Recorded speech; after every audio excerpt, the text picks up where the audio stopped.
नाज़रीन अस्सलाम वालेकुम। हम राज टीवी के हफ्तावार प्रोग्राम राज की बात के साथ मैं हूँ आजिज़ जमाली। यकीनन आप जानते होंगे कि मानसून का सीज़न शुरू हो चुका है। मुल्क भर में बारिशों का एक सिलसिला जारी है और ज़ाहिर है वैसे तो बारिशें कुदरत की रहमत होती हैं, लेकिन जब हुक्मरानों की ब्यूरोक्रेसी की नाअहलियाँ हों, जब इंतज़ामिया की नाअहलियाँ हों, तो फिर ये बारिशें रहमत के बजाय ज़हमत बन जाती हैं। लेकिन अब वक्त है अभी भी हुकूमतों के लिए, इंतज़ामिया के लिए, शहरी इंतज़ामिया के लिए, मुख्तलिफ़ शहरों की जो लोकल इंतज़ामिया है उसके लिए, वफाकी हुकूमत के लिए, सूबाई इदारों के लिए, सूबाई हुकूमतों के लिए, सब के लिए अभी भी टाइम है कि अगर वो अपने ईमानदारी के साथ, अपनी सच्चाई के साथ, अपनी कमिटमेंट के साथ अगर काम करें तो शायद आवाम को बहुत बड़ी ज़हमत से बचाया जा सकता है। लेकिन बहरहाल कराची के हवाले से अगर बात करें तो कराची में दावे बड़े बड़े किए जा रहे हैं। हुकूमत भी दावे कर रही है और सरकारी इदारे भी दावे कर रहे हैं, और जो बल्दियाती इदारे हैं वो भी दावे कर रहे हैं कि नाले साफ़ हो गए हैं, शायराएँ साफ़ हो गई हैं, आइंदा कुछ नहीं होगा, इस तरह की यकीन दहानियाँ कराई जा रही हैं। लेकिन ये सच नहीं है। सच बड़ा तल्ख़ है। किसी को गुस्सा आना चाहिए, किसी को तकलीफ़ हो भले हो, लेकिन सच ही है कि मुल्क के सबसे बड़े शहरों के नाले अभी भी फुल फ्लेज तैयार नहीं हैं। नालों में जिन 3 बड़े नालों को तैयार होने की बात हो रही है, उनको छोड़ के दीगर तमाम नालों की हालत अभी भी अबतर है। अभी भी कहीं तामीरात हो रही है, कहीं कंस्ट्रक्शन हो रही है, कहीं बिल्डिंगें गिर रही हैं, कहीं बन रही हैं, नाले बंद पड़े हुए हैं। चाहे महमूदाबाद नाला हो, चाहे औरंगी नाला हो, चाहे जो भी नाले आप देखें, कोरंगी नाला हो, तमाम नाले सिर्फ 3 नालों को छोड़ के 3 नालों की हालत क्या है, वो हुकूमती दावों के मुताबिक कि वो गुज़श्ता साल से जो काम हुआ है उसके बाद अब बिल्कुल ज़बरदस्त हो गए हैं। अब देखेंगे, वो पता चल जाएगा सारा कि कितना ज़बरदस्त है वो। लेकिन जो बाकी नाले हैं उनका क्या होगा, एक बड़ा मसला है जिसकी तरफ अभी तवज्जो देने की ज़रूरत है। दूसरी बड़ी बात कि बारिश सिर्फ कराची में नहीं होती। मुझे अफसोस होता है कि पाकिस्तान का जो कौमी मीडिया है वो सारा दिन कराची की बारिश पे तो ज़रूर ख़बरें दे रहा है, लेकिन पूरे पाकिस्तान में अगर केपी में अयूब मेडिकल कॉम्प्लेक्स डूब जाता है तो उसकी कोई ख़बर नहीं आती टीवी पे, या कराची के गडाब के इलाके में अगर काज़वे टूट जाता है काठोड़ पुल का तो उस पर कोई ख़बर नहीं होती, या सिंध के किसी छोटे शहर में कोई तबाही आती है उसकी कोई ख़बर नहीं आती, या सिंध, बलूचिस्तान, पंजाब के पूरा मुल्क हमारा है, पूरे मुल्क के छोटे छोटे इलाकों में इन बारिशों की वजह से जो प्रॉब्लम्स होते हैं, जो मसाइल जन्म लेते हैं, उस पर कोई बात ही नहीं होती। सिर्फ कराची के नालों को, कराची की शायराओं को, कराची की ट्रैफिक को लेके हमारा पूरा कौमी मीडिया 24-24 घंटे रो रहा होता है, जो अफसोसनाक है। मीडिया का काम है इन तमाम मामलात की निशानदेही करना और हुक्मरानों की तवज्जो मबजूल कराना। बहुत अच्छी बात है, करना चाहिए, हम भी करा रहे हैं, हम भी यही काम कर रहे हैं। हुकूमतों को बता रहे हैं कि ये सारा कुछ हो रहा है, आपको इस पे नज़र देनी पड़ेगी, आपको तवज्जो देनी पड़ेगी, आपका तवज्जो मबजूल कराना चाहेंगे, आपको ये सारे तरक्याती काम कराने होंगे। लेकिन सिर्फ कराची नहीं, कराची के साथ पूरा पाकिस्तान, सिर्फ कराची की शहरी हुकूमत नहीं, सिंध की सूबाई हुकूमत नहीं, उसके साथ वफाकी हुकूमत, उसके साथ दीगर सूबों की हुकूमतें, उन सब की ज़िम्मेदारी है कि आवाम को बारिशों से बचाएं। अब चूँकि 2 किस्म के मसाइल हैं हमारे साथ, बल्कि 3 किस्म के। एक तो सूबा सिंध में कोरोना वायरस एक बार फिर तेज़ी से फैल रहा है। आज ही वज़ीर आला सिंध की ज़ेर सदारत इजलास हुआ, उसमें सख्त ऐलानात किए गए। उसके साथ साथ ईद उल अज़हा बिल्कुल सामने है, चंद दिनों के बाद ईद उल अज़हा है। ईद उल अज़हा की वजह से इस शहर में या पूरे मुल्क में बड़ी बड़ी मवेशी मंडियाँ लग चुकी हैं। बारिशों की वजह से मवेशी मंडियों में भी मसाइल का सामना करना पड़ेगा हमें, उसको भी हमें देखना पड़ेगा। और तीसरा बड़ा मसला, बारिशों की वजह से जो शायराएँ डूबती हैं या जो नाले बहते हैं या जो दीगर मसाइल जन्म लेते हैं, ख़ास तौर पे बिजली के करंट के मसाइल जन्म लेते हैं। के इलेक्ट्रिक को कोई बात ही नहीं करता। के इलेक्ट्रिक पे पूरे, अगर कराची शहर की बात करें तो तबाही मची हुई है। हर साल जब बारिशें होती हैं तो 10 से 15 अमवात होती हैं सिर्फ करंट लगने की वजह से, या उससे भी ज़्यादा अमवात होती हैं। लेकिन अभी भी के इलेक्ट्रिक का तमाम सिस्टम बोसीदा है। कराची की तमाम कच्ची बस्तियों में, कराची के तमाम छोटे इलाकों में लाखों की तादाद में कुंडे अलग लगे हुए हैं, तारें नीचे अलग टपक रही हैं और तरह तरह के मसाइल हैं जो जब बारिशों में आवाम उसका सामना करता है तो के इलेक्ट्रिक को कौन उससे सवाल पूछेगा? सिंध हुकूमत सवाल पूछेगी, वफाकी हुकूमत सवाल पूछेगी, या कोई और इदारा पूछेगा?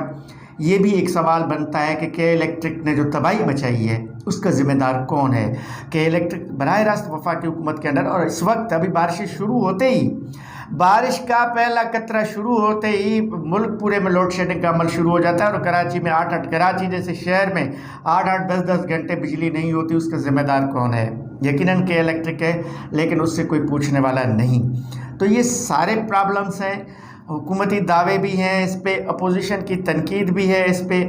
तो कुछ दिन पहले हमने ये ख़बर भी सुनी थी कि मुर्तज़ा वहाब साहब को कराची का एडमिनिस्ट्रेटर बनाया जा रहा है, जिस पे अपोजिशन तनकीद कर रही है। गवर्नर साहब ने भी तनकीद की है, MQM, PTI, GDA, सारी जमातें उसके अभी एडमिनिस्ट्रेटर हुआ नहीं है। तनकीद हुकूमत कह रही है कि उनको हक़ है, बन सकता है, लेकिन लग रहा है कि मुर्तज़ा वहाब साहब ने एडमिनिस्ट्रेटर बन की रिहर्सल शुरू कर दी है।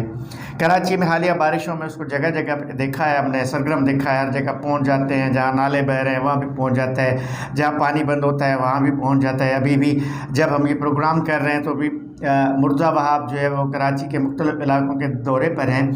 मुर्तज़ा वहाब और फिर मुर्तज़ा वहाब के जवाब में अपोजिशन सिंध की क्या कहती है, आइए पहले हम मुर्तज़ा वहाब और उसके साथ अपोजिशन को सुनते हैं, फिर इसके बाद हम अपनी बात को आगे बढ़ाते हैं। हुकूमत और अपोजिशन बारिशों के हवाले से क्या कह रही है? चली थी कि शारे फैसल शायद पानी की वजह से चोक्ड है।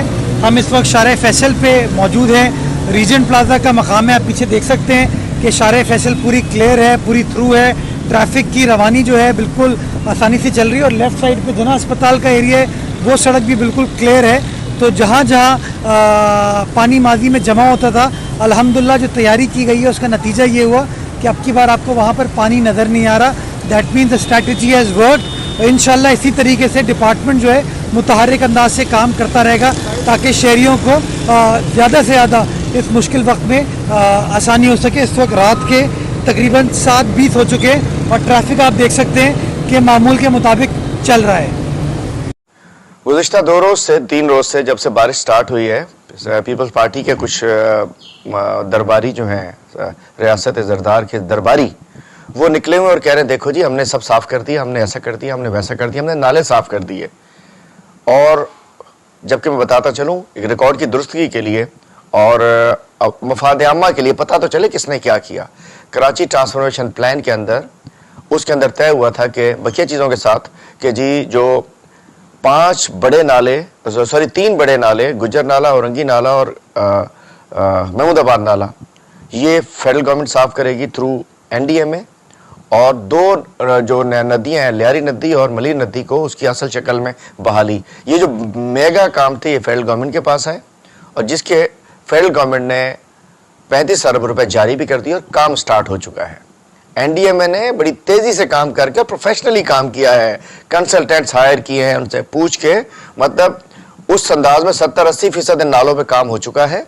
और सिंध गवर्नमेंट ने, चूंकि इंक्रोचमेंट हटाना सिंध गवर्नमेंट का काम था, उसको किराया फेडरल गवर्नमेंट ने देना था, तो तकरीबन 1324 मिलियन रुपए किराए की मद में भी सिंध गवर्नमेंट को अदा कर दिए गए। वो लोगों को अगर बेचारों को ख्वार करा रहे हैं तो हमारा इशू नहीं है, इन्होंने करना है, हम चाहते हैं फौरन हकदार को हक मिले।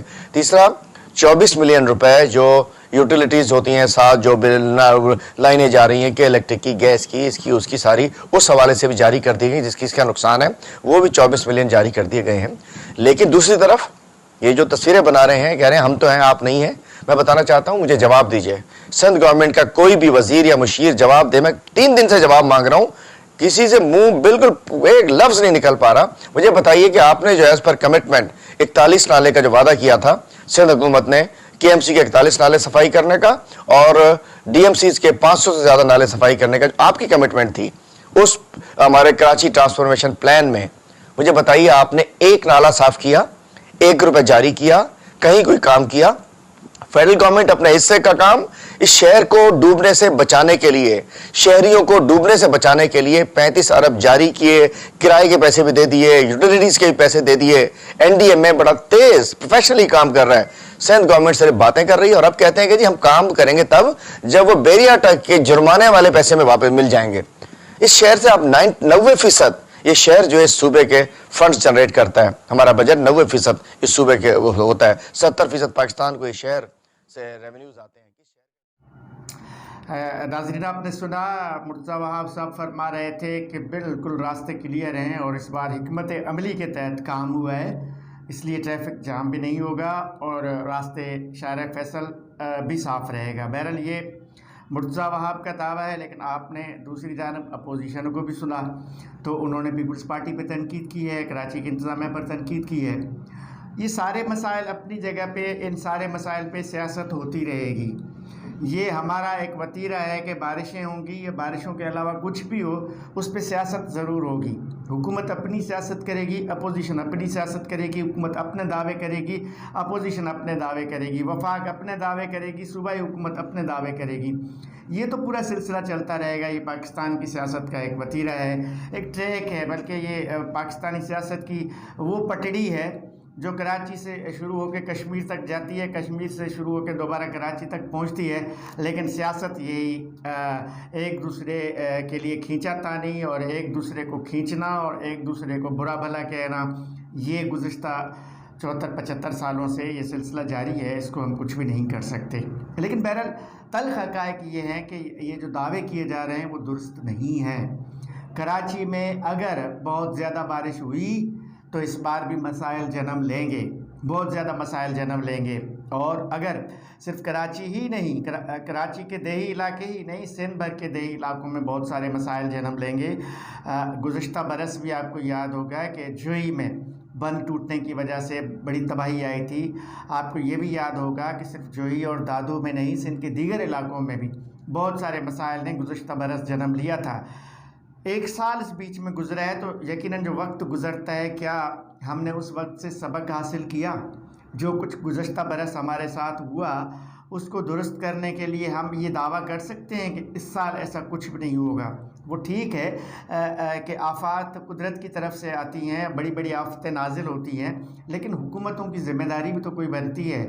बजट में जब आप सैलाबों के लिए और कुदरती आफ़ात के लिए पैसे रखते हैं, वो किस काम के हैं? आपके जो इदारे हैं, आपका जो नेशनल डिज़ास्टर मैनेजमेंट अथॉरिटी है, वो क्या कर रही है? आपकी जो प्रोविंशियल डिज़ास्टर मैनेजमेंट अथॉरिटी है, वो क्या कर रही है? अरबों रुपए का उनके पास बजट है। एनडीएमए को अरबों रुपए का बजट जाता है कुदरती आफात से निपटने के लिए, वो क्या कर रहा है? आपके जो सूबाई बल्दियाती इदारे हैं, वो क्या, केएमसी कराची मेट्रोपॉलिटन कॉरपोरेशन का क्या रोल बनता है, वो आप बताएं आवाम को कि उन्होंने क्या किरदार अदा किया। लेकिन अगर इस बार भी वही सूरत हाल हुई जो गुज़श्ता बरस हुई, तो आप पे उससे ज़्यादा तनकीद होगी। एक तो इस बार बल्दियाती इदारे नहीं हैं, पूरा एडमिनिस्ट्रेशन आपके अपने कंट्रोल में है, सूबाई हुकूमत के कंट्रोल में है। उसकी ज़िम्मेदारी है कि वो इन सारे मसाइल का सामना भी करे और इन सारे मसाइल का हल भी निकाले। दूसरी बात, जाते जाते हुए प्रोग्राम के आखिर में जो हमारा कौमी मीडिया है, जिसको लफ्ज़ जब हम कौमी मीडिया कहते हैं तो उसका मतलब है वो कौमी इदारा है, उसकी ज़िम्मेदारी है कि ज़िम्मेदाराना रिपोर्टिंग करे। गुज़श्ता बरस आपने देखा कि दूसरे मुल्कों की फुटेज उठा के कहा गया था कि कराची में ये हो गया, कराची डूब गया, कराची तबाह हो गया। पता नहीं श्रीलंका से या पता नहीं इंडिया से के कौन से मुल्क में जो जानवर निकल के आए पानी में, तो कहा गया कि जी वो कराची में जो है वो मगरमच्छ निकल के आ गए। पता नहीं क्या क्या इस तरह की कहानियाँ गढ़ी गई। या दूसरा जो काम होता है, नालों में बोरियाँ लगा के उनको बंद किया जाता है, शाहराहों पे रुकावटें खड़ी करके उनको बंद किया जाता है। हुकूमत की ज़िम्मेदारी है, वाटर एंड सीवरेज बोर्ड की ज़िम्मेदारी है कि वो आया इस पर क्या कर रही है। अहम बात यह है कि वज़ीर आला सिंध की ज़ेर सदारत अभी एक इजलास हुआ है जिसमें सूबे भर के तमाम सरकारी मुलाजिमों की छुट्टियां मनसूख कर दी गई हैं। IG सिंध ने तमाम अज़ला में जो ज़िले पुलिस है उसकी छुट्टियां ख़त्म कर दी हैं। कराची पुलिस को कहा गया है कि वो बारिशों के दौरान आवाम की मदद करेगी। इस बार पुलिस भी आवाम की मदद करेगी। इस बार तो बल्कि पुलिस को ट्रेनिंग दी गई है, पुलिस कश्तियाँ लेकर आएगी लोगों की मदद करने के लिए।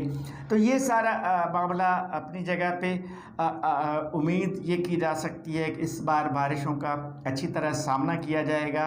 उम्मीद ये की जा रही है कि इस बार इस मानसून में कराची के डूबने के नारे नहीं लगेंगे। उम्मीद ये की जा रही है कि इस पर सियासत बराए सियासत नहीं की जाएगी।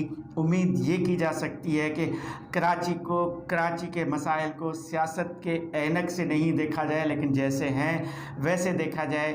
कराची के सभी जो दावेदार हैं, वफाक भी दावेदार है, गवर्नर भी कराची का, सदर भी कराची का, कराची के इदारे भी कराची, पीटीआई के एमएनए भी कराची से, एमक्यूएम भी कराची से, पीपल्स पार्टी भी कराची से। तो कराची हम सब का होना चाहिए। कराची के मसाइल को मिलकर सबको हल करना चाहिए। कराची के मसाइल पे सियासत नहीं होगी, सियासत होगी तो मसाइल हल नहीं होंगे। आज का प्रोग्राम आपको कैसा लगा? स्क्रीन पे हमारा ईमेल एड्रेस आपको नज़र आ रहा होगा। आपका बहुत शुक्रिया नाजरीन का कि हमें अपनी आरा से आगाह करते रहते हैं। हमें उम्मीद है कि आइंदा हमारे इसी ईमेल एड्रेस पे अपनी आरा से हमें ज़रूर आगाह कीजिएगा। आइंदा प्रोग्राम तक अपने मेज़बान आजिज़ जमाली को दीजिए इजाज़त।